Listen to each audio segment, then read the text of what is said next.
Aloha and welcome to Spirit Chat Radio. I am back after the holidays and hopefully you're back too listening. We had a little bit of a break there, spending time with some family and all the craziness that goes on during the holidays. That was pretty fun. Anyways, it's a new year now. I have lots of things to talk about, so that's kind of exciting. But today, I thought I'd do something a little bit different. For those of you who've been following me for a little while, know that I have a Facebook group called Higher Purpose Learning. And the reason I put that group together is because I found many, many years ago that I wanted more of a safe place for people to ask questions and talk about spiritual stuff that they wanted to talk about or things that would happen to them. And when years ago before groups were popular, when you do it on like a Facebook page or somebody's profile, obviously friends and family and everybody can see what you comment and everything. And I found that that wasn't very conducive to helping some of the people who were shy and concerned about what their friends and family would think or just to other people. So, anyways, I created this group called the Higher Purpose Learning Group. And if you're not in it and would like to join it, I'll post a link below because it's a really great group that I have a couple of assistants in. We have a lot of really great people in. And we monitor the group to make sure it's not spammy. And we also monitor it to make sure that's like got a really positive vibe. And I'm going to get into some other interesting questions today that we'll talk a little bit more about the positive vibe thing and all of that. So why this show is different is because I decided there was a lot of really good questions in the group lately, and normally me or my assistants will go in and we will answer the questions or try to give some guidance there. But some of these were really good, and I thought, well, it'd just, these would make a really good podcast. I think that some of these subjects would really help a lot of people. And so that's what today's podcast is going to be on. Today, I'm going to be answering some questions, answering some things that the people have posted in my Higher Purpose Learning group. And we're going to be talking about that because I really think that a lot of this will be helpful to other people as well. And then at the end of the show, I'm going to be talking about a giveaway that I'm going to be doing as well. And so you'll want to stay tuned for that. I'll also be posting the link for that because it's going to be a fun, good giveaway. Anyways, so I'm going to just say first names for these. If you're in the group, you'll be able to find the post or whatever, so you can read the total post. On some of these, I'm just going to be talking about the relevant parts of the post. So anyways, we're going to go ahead and get started.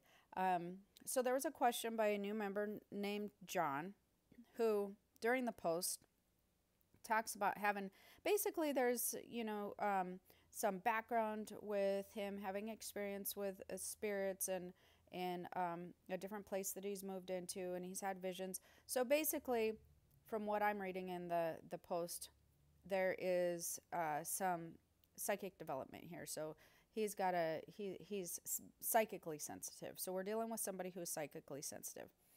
And one of the things that he had a question about was dreams.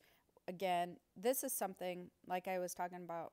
I'm sure I've been talking about this before, but the questions in my groups, which is really interesting, they tend to come in waves and phases of the same type of question over and over for a few months. So the theme lately has been a lot about dreams and sleep. And so we have a few of those. But anyways, John had a question about dreams, or about a dream that he had, and he was talking about being at a picnic with many friends from college, and family members were there, and so many people at this picnic, and they were struggling to find food and all this kind of stuff. But here's the part that caught him off guard. As I was walking around the picnic, a young woman who I didn't recognize came up to me and asked, "Are you developing your psychic abilities? You can make money." I was taken aback by her question and critical of her statement. I immediately responded, "It's not about the money," and I walked away, and that was it. And so his question is, I'm not asking anyone to analyze my dream. If you can, if you'd like, or you can. But have you ever received messages again that went against who you are, or that tried to change a belief or a feeling that you had? If so, how did it turn out? My gut feeling is that the woman in my dream doesn't have my best interest in mind. Now, that is very true in this regard. But then into the subject that we were talking about, there was a lot of comments that was talking to him about money. So I want to cover both sides. In John's background here, he talks about seeing some spirits and then seeing some not so good entities and some good entities just at different times in his life during and around this place. And this is what happens when people begin to psychically develop well, I want to say sometimes, but actually many times. And so this is why I talk to everybody about it's really super important to have proper training. And we're going to get into this even with another question that I have that we'll get into some of the negative versus light and all that. And so what can happen when you're dealing with spirits? What can happen when you open yourself up to with your psychic senses and you're not necessarily properly trained or mentored in a way that you kind of know how to navigate through these areas? And I do want to say that sometimes it just happens. It's not like sometimes people are not just like practicing it. They just naturally have an ability to be, very psychically sensitive. And then they naturally tune into spirits that are good and spirits that are not so good.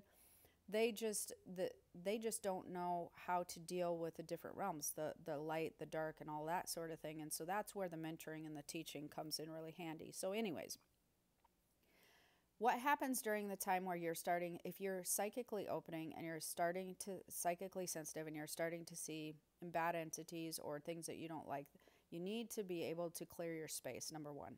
So I'm assuming that John had his dream in the house that he was talking about, that he'd seen many spirits. So one of the first things that you want to do is you want to learn how to create basically a safe barrier, a nice energetic barrier around your house or your place where you hang out, that your safe place, where you sleep and all that. You want to learn when you're psychically opening how to create this barrier. And you can energetically do this when you lay down and go to sleep. But there's also other things that you can do. One of the things that a lot of people like to do is you can create energetic barriers with crystals. That's one thing that you can do. And I especially suggest doing that where you're sleeping, if you're psychically opening up. There's some very specific crystals that help to keep away negative energy and that sort of thing. Smoky quartz is really good for that. Amethyst is really good in your bedroom because it's like an aura cleanser. Obsidian, I love. Obsidian should really be a staple stone if you're psychically sensitive, because that really creates a nice buffer around. And I also like clear quartz for things like that. We also keep Merkaba stones in our rooms because it helps to raise the vibration really high. When you raise the vibration of your space really high, a lower vibration entity has a very hard time breaking through the energetic barrier of your home or your safety area. And that's why you're trained to do that when you're dealing with spirits. You're trained to do that with your spiritual body, as you're trained to keep high vibration during the time that you're dealing with spirits. Now, it's unrealistic to think that you're gonna, this gets into a whole new thing, but like when you're learning to connect with spirits, it's unrealistic to think that you're going to hold a high vibration all the time, because we're human and that's just not going to happen all the time. But in these cases, doing it before you go to bed is very important, and then doing it before you try to connect in with spirit is very important. So the first thing that I would do is you want to keep your room clear of clutter, because sounds really weird, but clutter collects weird energy. It collects clutter and dust can collect it holds energy, so it makes energy not move and flow real nicely. So you want to kind of make sure that your sleeping space is cleared of clutter and dust as best that you can. The next thing is I like to have crystals. You can put them around your space. The third thing is you want to start doing some meditations before you go to bed at night. Um, well, meditation slash visualizations. I have a really good angel meditation that, I'm really going to just have to upload that angel meditation on YouTube, I think. I have another meditation on there that does really well. Anyways, if you're not following me on YouTube, you'll probably want to do that because that's probably where I'm going to end up uploading the angel meditation. So when you lay down before you go to bed, especially if you're prone to be having spirit contact in dreams, such as John obviously is prone to that, you want to imagine that there's a white light that surrounds your bed, a white light that comes in and kind of bubbles around your space. But the most important thing during that time is to actually be working with your angels. Your angels are really good barriers for keeping a lower vibration entity away from your astral travel state, because most people astral travel average of 3 times a night, doesn't, or 3 times a week, whether they know it or don't, doesn't really matter. The point is that you do. So that's really a good time to have the spiritual protection with your angels. And they're really good guardians. They really do a good job of keeping your energetic space very protected. So you would want to call in the thrones and the principalities, and you would want to ask them to please post up around your bed. 6 usually, 2 on each side, 1 at the end of the headboard and 1 at the footboard. So you want to have them protecting around you. Then you ask only the highest vibrations to come through. That's the next part. And allow for a nice exit and entry. So those are things that I would highly suggest that you do. I know my family, we like to also shower at night. It's really good for those who are sensitive. It's very grounding, but we can all feel the energy. All of us who are very psychically sensitive in our family, you can feel the energy that you pick up with you throughout the day. Like it feels like you've rolled in dirt sometimes. I can feel it much stronger some days than I can others. And you need to shower to get it off sometimes. So I like to go shower, then go to bed, because I've energetically just cleared. Water is a super good energy cleanser, and it's just washed away all the excess junk that you bring home with you. It feels really nice and good. So anyways, let's say you've done all of that and then something happens during a dream. How do you tell if it is a spirit who doesn't have your best interest in heart? Well, let's ask the first question. Are there spirits that do not have your best interest at heart when you learn to start dealing with spirits? Yes, absolutely, 100%. So again, that's why I suggest you learn how to tell the difference. So we're just going to do a little 101 here on how to tell the difference. The first thing is, usually you will have a very strong gut feeling that something's not right. It's not matching. Secondly, they tend to have a not positive vibe to them. So if a spirit doesn't have your best interest at heart, you will feel a different vibe. It will feel less than positive, we'll say. So that is the number one thing you're going to want to look for. Did this make me feel good? Did this make me not feel so good? Did this message feel good to me? Did it not feel so good to me? These spirits, when you're dealing with stuff like this particular type of thing, or even other particular types of things where you're trying to tune into your spirit guide or tune into angels, and you may not be properly doing that. Many times, sneaky spirits will take advantage of that, and they'll come through and try to post up messages for you.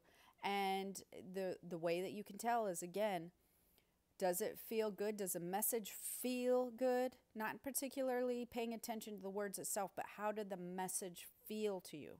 How does it feel? If it has that negative type of feeling or that tight gut feeling, just something's not right, you want to disregard it immediately.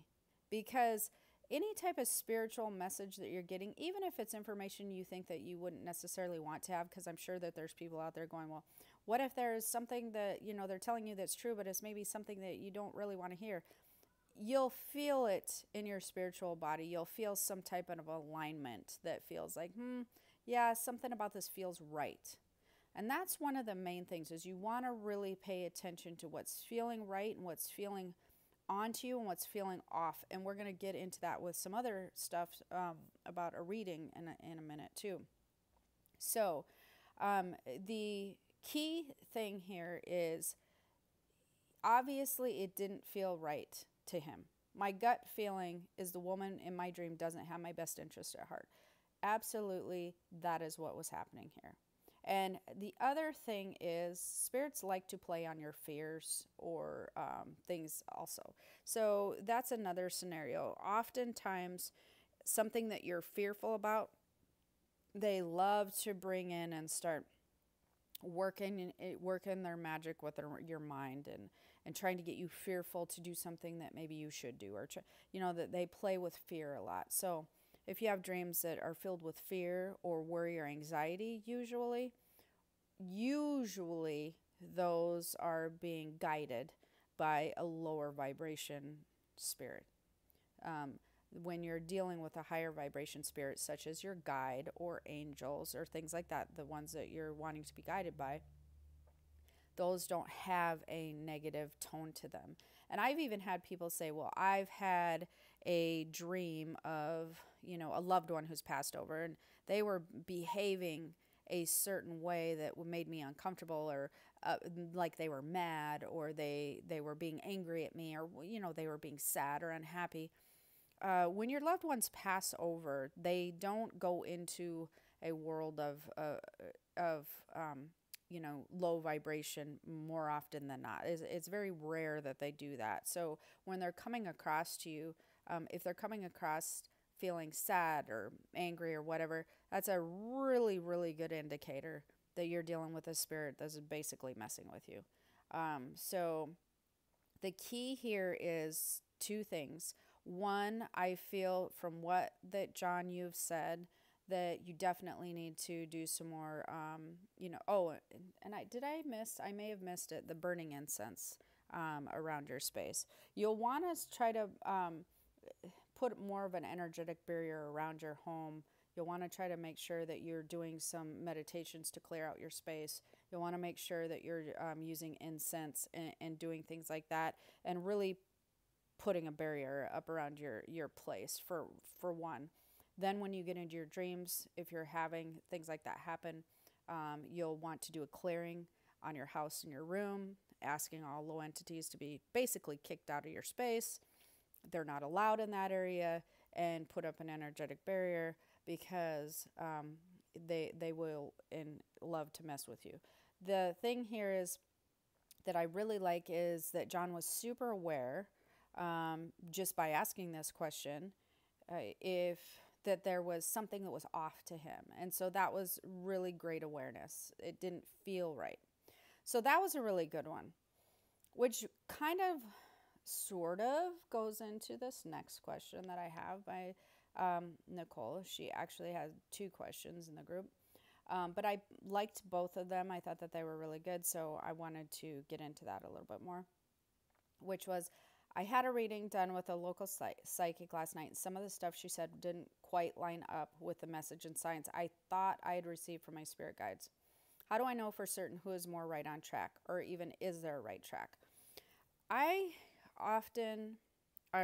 always open up any reading that I ever do with, first and foremost, I don't care if it's me or anybody else who's reading you, if you ever have readings, you always trust your gut. I don't care who's giving you the reading. That is the number one rule of thumb, hands down, always. And I tell all my clients that too. I tell them that because I feel like readers don't tell people that. And I feel like that's wrong. The person who's being read needs to have the proper information. And some of that information is that their gut and their gut instinct is more tied to what's right and wrong on their spiritual journey and the information they're receiving than anybody else on this planet. They are very in tune with that. So if their gut feeling is telling them something's off, Nicole, You have to go with your gut feeling. And here's why. Because what a reader does is, we as psychics or readers, we tune into your energy, and when we tune into your energy, we begin to see pictures. We translate those pictures into your spiritual journey and what's happened in the past, what's happening in the future, and all that sort of thing. And so what we basically are doing is we're translating information. Now, I tend to have a quite high accuracy rate. I shouldn't be just saying that. That just sounds weird when I say that about myself. But I tend to generally not have issues with this. But because I've been in the industry for so long, I have seen many of people who were professional psychics who did off readings, and maybe they didn't do them all the time. They may have been off that day. They may have been having an off vibe. Who knows? It could have been they weren't gelling with the client. I don't know. It doesn't really matter. And it doesn't really matter how many are wrong or right. But you would be surprised at how many people who do readings for a living are off. Even some really well-known ones. So you would be surprised at that. And it's not that they're off all the time. Like I said, we're translating information. It might just be that they had an off week. I don't know. But so the key there is to really pay attention. Does the information that you're receiving feel aligned to you? Does it feel right? Your gut, your being will give you some type of indication. You'll feel like, oh yeah, that makes sense. Your being will feel aligned with the information. It'll feel like, oh yeah, that somehow I can see that, I can feel that feels right to me. That's how it should feel. If it's not feeling that way and you're like, I'm not seeing this, I'm not getting it, something just doesn't feel like it's fitting, kind of like you're putting together a puzzle and you're getting all the wrong pieces, but all the pieces are there. See, that's kind of what it's like. And so if the puzzle's not quite fitting for you, you want to disregard that information and just kind of let that fall out of your life. I've just seen too many people come to me that have just held on to that information, and some of it inaccurate information, and some of it was just translated inaccurately. And then it's kind of messed with them a little bit. So definitely trust your gut, and anything that you're going to be aligned with, you just want to take that in. The rest of it, just let it go. There was another question by Nicole that was talking about her son and kids. I love to talk about the kid thing. Since my son could speak, he's been doing this thing where he answers out loud to my internal thoughts. First time I ever noticed it was when we were driving in the car. For some reason, I was calling his name, and in my head, and from the back seat, I heard him say, "Yes, Mommy." It shocked me because he was under 2, and honestly, barely even speaking at the time. Now he's almost 4, and this has happened on numerous occasions. Is there anything I should specifically be doing for him?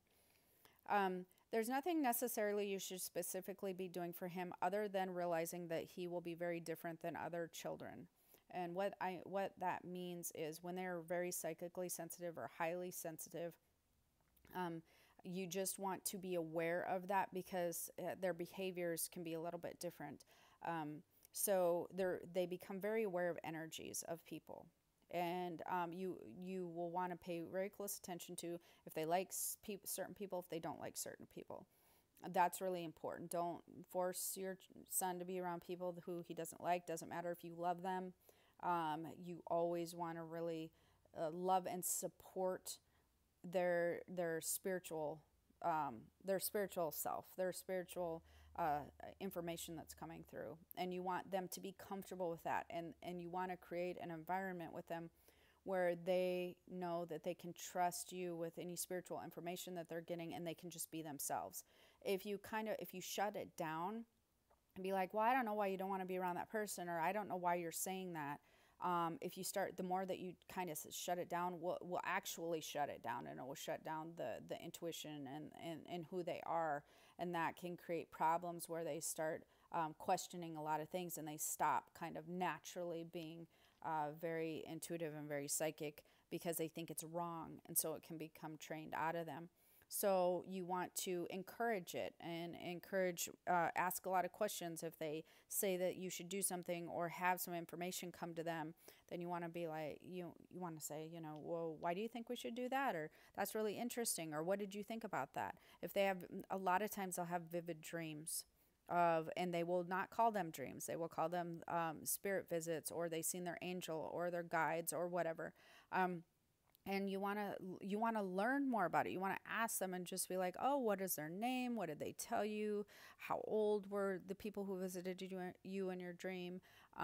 You know, they come with an array of knowledge that they can gain, that they can pull from the spiritual side and from the physical side. And so they're just kind of like a walking book of knowledge, and they don't see any way to separate it usually when they're like that. So that's a super cool thing. My kids were like that, and when they were younger, and they would tell me all kinds of things. I'm sure that most people who have listened to the podcast has heard me talk about it over and over, but they would talk to me about their past lives, and when their spirit guide would show up, and where they were walking, and when their angels were there and what they needed. And it was really, really cool. The other thing, though, just before I get on to the next question here, is that usually also when you're dealing with kids and they like get like a flu or like a cold or something, they many times need to be treated a little bit different than just your regular children that just you can go give an antibiotic to or whatever. You'll want to be really, they tend to have more sensitive stomachs. I can almost always tell a really sensitive child, even when they're like 6 months old or 3 months old, because their tummies tend to be more sensitive to formulas and regular foods than other kids.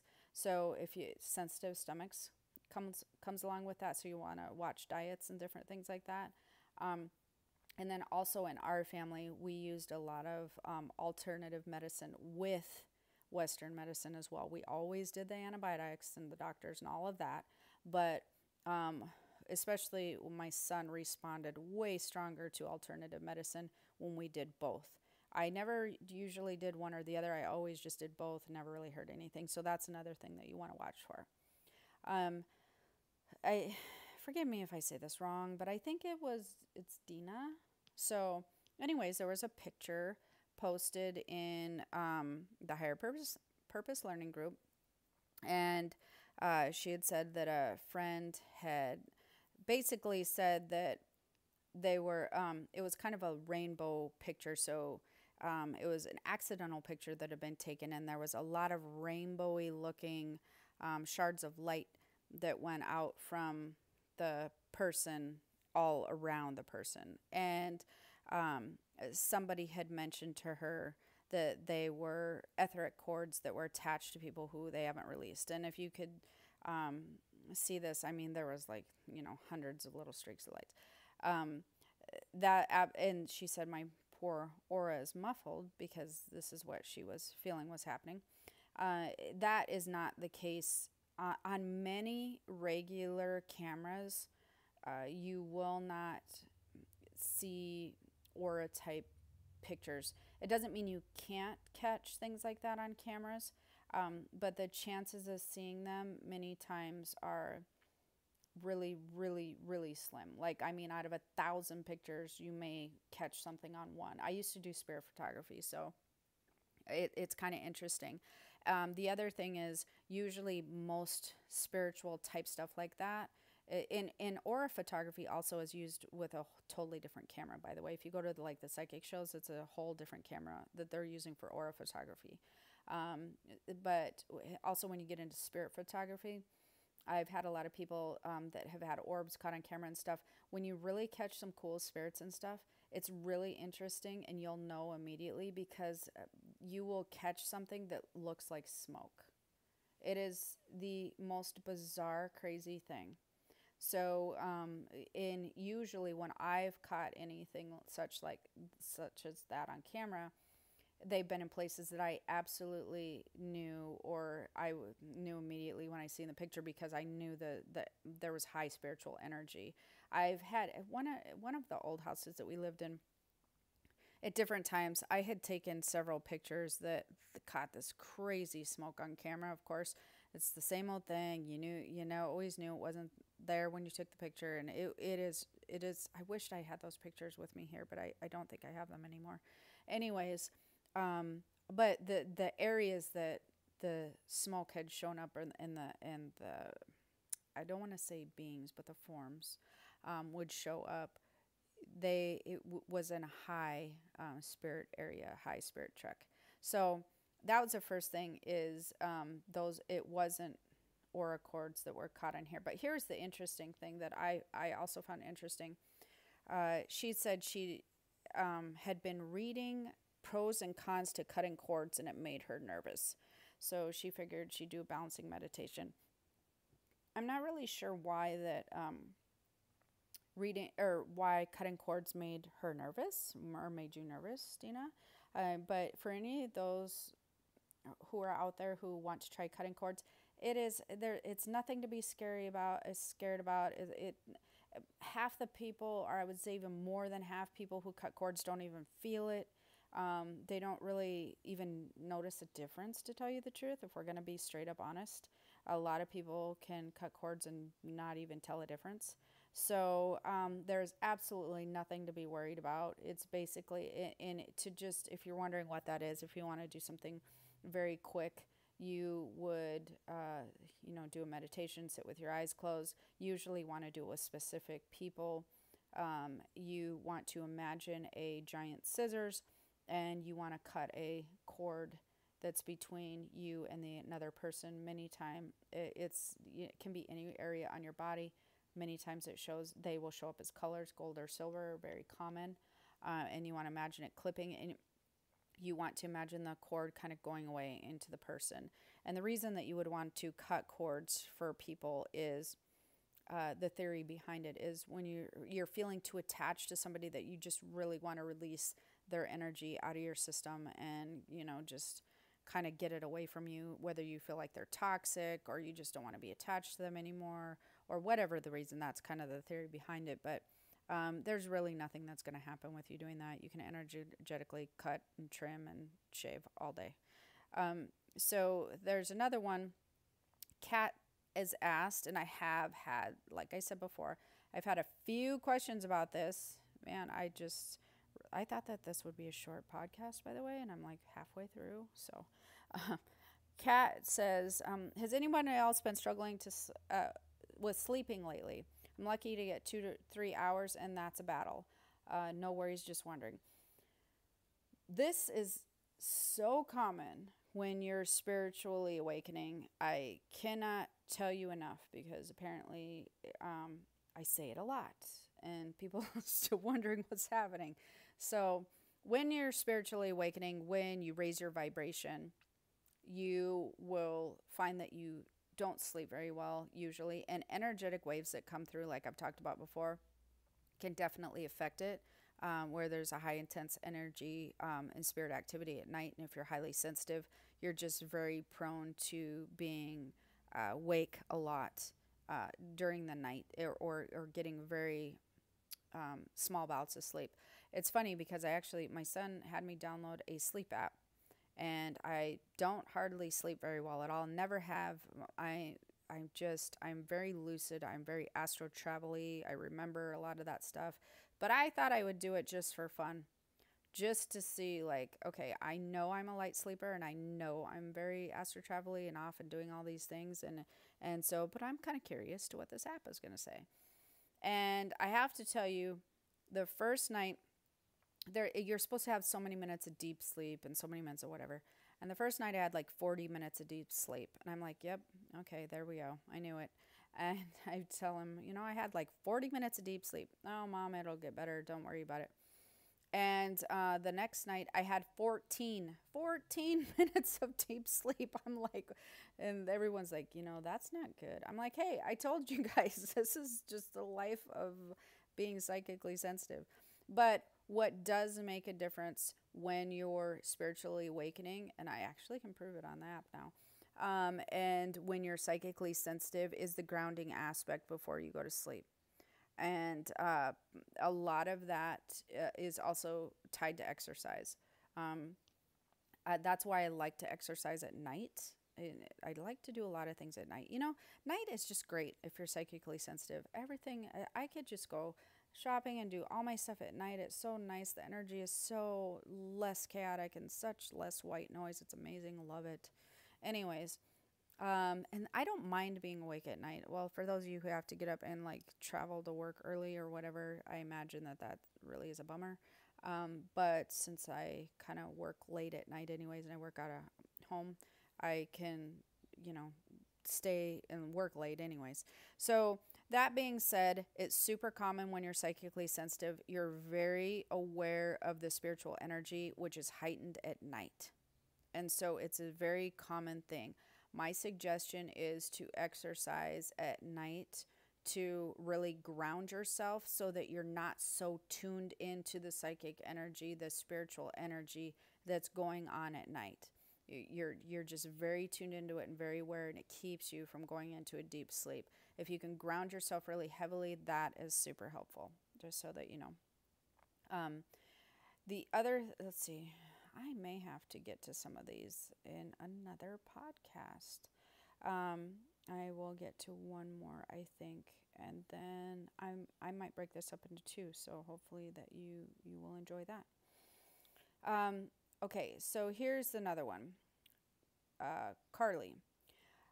I'm going to read a little bit more of this because I find this an interesting topic. I have a weird situation, and she said over a year ago, I had to find a new roommate. Her energy was good for the first 5 or 6 months, but then her true colors started to show. Now it's been over a year. She won't compromise, communicate, and she's constantly manipulating people to benefit her and her needs. She won't take responsibility for anything, and living with her has become an energetic nightmare for me. Here's the thing that kind of really caught my attention. I really want her to choose to move out on her own. Good luck with that. Is there any way to push out energetically or to send negative or bad energy people away? That's the first part of the thing that I'm going to answer, and then the second part will be shortly after. I'll just read it now, though. I feel that I keep attracting people with this kind of personality, and that seem nice up front, but ends up being completely selfish and using me. Is there a way to keep from happening as well? Unfortunately, Carly, one of the things that I'm noticing and I'm feeling from this question is you tend to really shut your intuition out. You really tend to tune that down. I see this often with people who want to develop because they don't what would I say? They don't trust their intuition. And so they train themselves to go with more surfacey stuff, like they've probably been taught to do their whole life by friends, family, parents, whatever. And so, they seem reasonably nice, or they're talking to me nice. They're financially stable. They start going really left brain on what they're choosing to do, or how they're choosing a roommate, how they're choosing people to hang out with, and they don't listen to the thoughts or the feelings or the intuition. If I could talk to Carly directly, my guess is, and Carly, if you're listening, think back, because if you kind of think back and kind of feel with your chest area, I'm almost positive that you would say that there were some red flags, but you kind of brushed them under the rug, or just sort of thought, that can't be. You may not remember now because it's been 5 to 6 months, but that almost always is the case with stuff like this. And so you tend to have a pattern, it seems to me, that you are really not trusting your own intuition, or not realizing that you have a strong intuitive sense. And instead of using that to guide you with who is in your environment and what type of personality you're hanging out with, you're allowing the other part of you to go, they seem okay. So you're choosing people not with your intuition, and not trusting anything with your intuition, and or not even checking with your intuition when you're allowing people into your circle. That's where I'd like to see you shift. I'd like to see you just disregard any way that you've ever met and become friends with people from the past at all. And your key words from here on out, anytime you meet people in your circle, should be, how does this person feel to me? Do they feel good? Do they feel upfront? Do they feel shady? I mean, just constantly. And I want to do it with every single person that you meet and become friends with and bring into your circle. How do they feel to you? How do they feel to you? Just keep hammering that home until you start learning how it feels in the chest center, and how that you're learning to be around people, how their energy feels to you. Because like I said, I can tell that you're choosing people not based on their energetic, and that is a huge problem. The second thing is, I believe from what I'm reading here, that you're also starting to spiritually awaken. When you're starting to spiritually awaken, I believe that you probably have some people in your life, or what happens is many people have people from their past, or that they've been friends with or whatever for so long, for a long time. When you begin to spiritually awaken and your vibration raises, you start to mismatch with those people. You don't tend to vibe with them anymore. They start to feel weird and icky to you, where they were feeling fine to you before. So that's another thing that it seems very apparent from what you've written, that your vibration is raising more and more. And the people who you had surrounded yourself with before are people who are no longer feeling good to you, and that's because your vibrations no longer match. So as far as her choosing to move out on her own, you don't want to leave something like that, especially if you're sensitive, up to kind of hoping that somebody who's in a negative place is going to choose to make your environment better. That doesn't even really make any sense. And that's another thing that I find is kind of a little bit of a thing that you want to be more aware of, is it sounds like you're really wanting a lot of people to make decisions for you in your life. And even just with the friendship things that you were talking about. So you need to take more charge, especially if you want to feel good as you're spiritually awakening. You need to take more charge of just your life and choices and things that are going to happen. And you need to take responsibility for having a very zen environment. And in order to do that, you need to take action to really change roommates. That's just what's going to have to be, you never want to allow anybody with a lower vibration to dictate how your environment feels. And that's what you're allowing to happen here by saying that. And so you want to take matters into your own hands as soon as you're comfortable and can, find another roommate situation. You want to be active about it. You don't want to be passive to a lower vibration person, okay? So that's really important. All right. There is so many questions. Keep them coming in the group, because I'm going to keep adding them to the sheet. And as long as you guys are enjoying this, I will be doing some of my other regular podcasting stuff.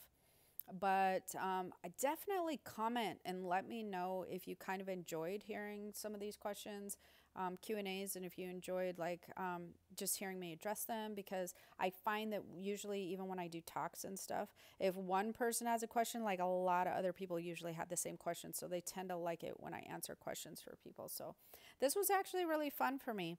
So a couple of things that I want to point out to you before I go is definitely, like I said, comment below. Let me know if you like this kind of formatted question thing. If you haven't gotten the Higher Purpose Learning Group, click on the link, ask to get in. We have a really nice high vibe group, and I'm noticing you guys your vibrations are raising nicely in the group, and it's really a nice space. But I am doing a giveaway, and that was something that I wanted to let you all in on. If you don't know, which I'm sure you do, but we have opened our company, the Spiritual Guru. It's called Spiritual Guru Box. It's Spiritual Guru, but the website is spiritualgurubox.com because that was open. And we have such cool stuff that we've gotten in, and things that we use. Like my family wears the jewelry. It's stuff that we personally use. We have the stones. Anything that we like, we get onto the website. And so that's been really fun. But anyways, we're doing a giveaway of a shocker box. It's a super cool box. You will be able to click on the link that I post and see what the giveaway is. But I'm also going to be doing a half-hour mentorship reading with the chakra box. Like, so whoever wins will get a half-hour mentorship reading where we can talk about, we're going to talk about whether you're a healer, what your spiritual gifts are, how to be utilizing those spiritual gifts. You can ask me any questions. Mentorship readings are actually super fun. People love them. And so that it's like, I can't remember what the package is worth. It's like $400 and some worth of stuff and with a mentorship reading. So definitely enter and check that out. Also, for those of you who got in on my Black Friday deal, people ask me still, are you still doing readings? Yes, I'm still doing readings. And I ran a half price Black Friday deal. If you may or got in, may not have, I'm still doing readings from that because I booked so many of them. But anyways, you'll definitely want to be on my email list because I will probably be doing, I've decided from that. I had so many people that were so grateful. They were just like, oh, thank you so much because I've been wanting to do this, but I didn't have the budget to or whatever. And then you ran the special. And it was so fun and gratifying for both me and who I was reading that I enjoyed it so much that I'm definitely going to try to commit to at least running a special once, maybe twice a year, for those of you who are on a tighter budget. So that was super fun. But anyways, do not forget to get in on the giveaway because it's going to be a really cool giveaway. And if you like the podcast, don't forget to subscribe because I'm getting on my podcasting schedules. Like, I'm like super excited to be putting out some new podcasts. So don't forget to subscribe to YouTube. If you're on there, I'm going to try to see if I can find that angel meditation, maybe throw that up for you guys. Don't forget to subscribe to iTunes or whatever. And don't forget to join the Higher Purpose Learning Group. If you want other information on readings or whatever, you can go pop on over to keystothespiritworld.com. But until next time, have the most amazing day. Aloha.